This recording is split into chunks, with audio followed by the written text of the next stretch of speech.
Bonjour, j'espère que tout le monde va bien. Bienvenue dans la section Guide des compétences, concepts généraux et travail méthodologique pour l'année scolaire 2024.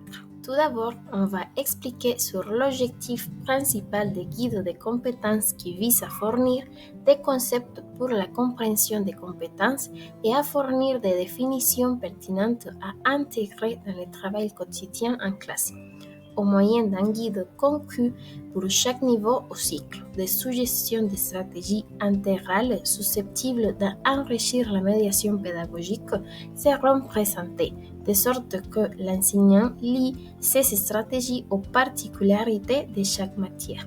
Il y a trois grandes compétences générales tout au long du cours. Il traite des compétences pour la citoyenneté, responsable et solidaire, les compétences pour la vie et les compétences pour un emploi décent. Pour l'année scolaire 2024, la personne enseignante devra travailler les guides pour le développement des compétences de manière transversale tout au long de l'année en complément de sa planification didactique, en utilisant les suggestions d'activités intégrales pour enrichir votre médiation pédagogique.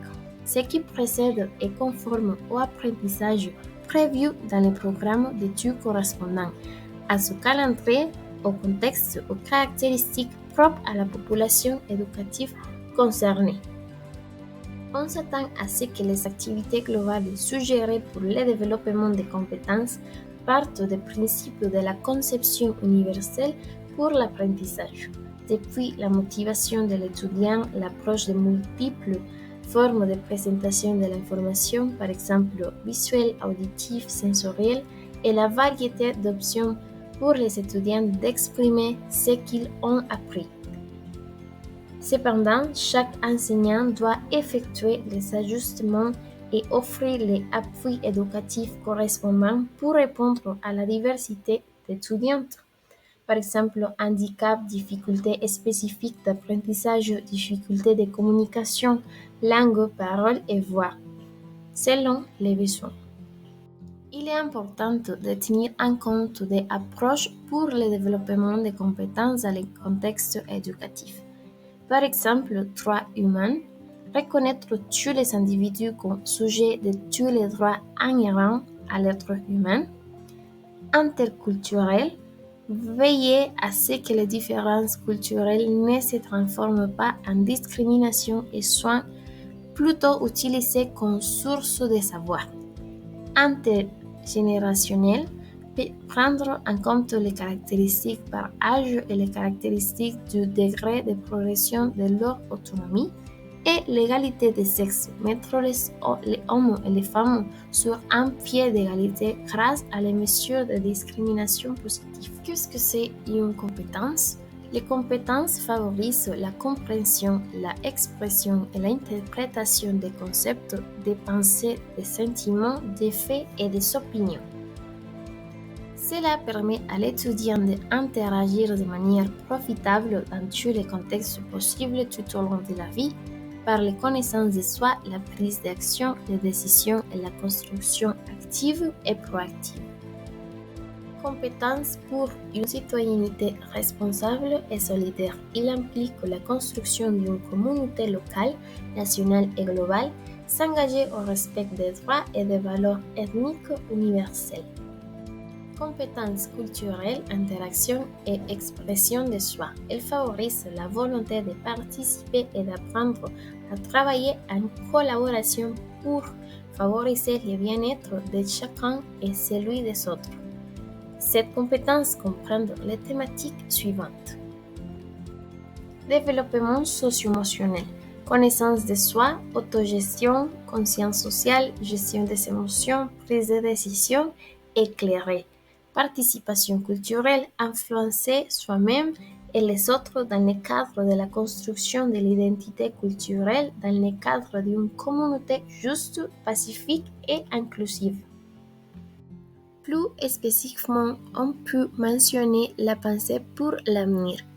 C'est la capacité à réfléchir et améliorer constamment les visions et les scénarios futurs. Après, on trouve la gestion des projets où des solutions planifiées sont mises en œuvre pour la durabilité, le suivi et l'évaluation continue du processus et l'adaptation aux défis émergents. Aussi, la pensée des valeurs, c'est la capacité à distinguer les valeurs, à reconnaître les structures oppressives et à évaluer comment les valeurs personnelles s'alignent sur la durabilité. Après la réflexion stratégique et la reconnaissance des racines historiques de la non-durabilité et la capacité de planifier et de mettre en œuvre des expériences innovantes pour résoudre les problèmes. Enfin, la alphabétisation civique qui est efficace dans la vie civique, la compréhension des processus gouvernementaux et l'exercice des droits et des obligations de la citoyenneté. Compétences pour la vie. Ces compétences recherchent le développement intégral et la réalisation des projets de vie individuelle. Prise en charge et gestion de la vie quotidienne. Il s'agit d'apprendre à gérer leur propre vie dans le sens d'être capable de réguler leur comportement et de générer des idées originales.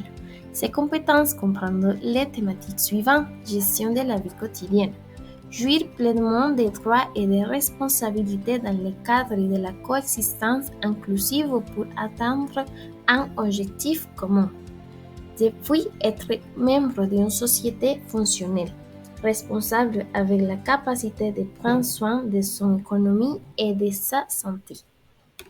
La conscience et gestion des émotions, de la pensée et du comportement fait partie des compétences pour la vie. Par exemple, montrer la conscience et l'expression des émotions, des pensées, des valeurs et des comportements individuels. Ensuite, encourager l'optimisme, l'espoir, la résilience, l'autosuffisance et le sens des objectifs dans la vie pour l'apprentissage et l'action. Et finalement, assumer ses responsabilités et agir de manière éthique en tenant compte des conséquences futures des actions, en évaluant les risques. Penser et apprendre à apprendre. Être capable de réguler son propre apprentissage et de le relier à ses intérêts personnels pour connaître, organiser et auto-réguler son propre processus d'apprentissage. Cette compétence comprend les thèmes suivants. L'apprentissage réflectif. C'est la possibilité de s'impliquer dans des problèmes et des sujets du monde réel qui ont une signification personnelle. Compétences pour un emploi décent. Il s'agit d'apprendre à gérer des environnements multilingues et multiculturels en constante évolution, qui peuvent inclure des personnes de différents domaines ainsi que de diverses sources d'informations au reçu des données. Compétences professionnelles et esprit d'entreprise. Elle implique l'approche des problèmes sociaux, culturels et environnementaux avec la connaissance de la localité à laquelle on appartient, pour comprendre les caractéristiques et qualités exclusives du commun de la région et du pays, qui contribuent au bien-être communautaire et au développement durable local.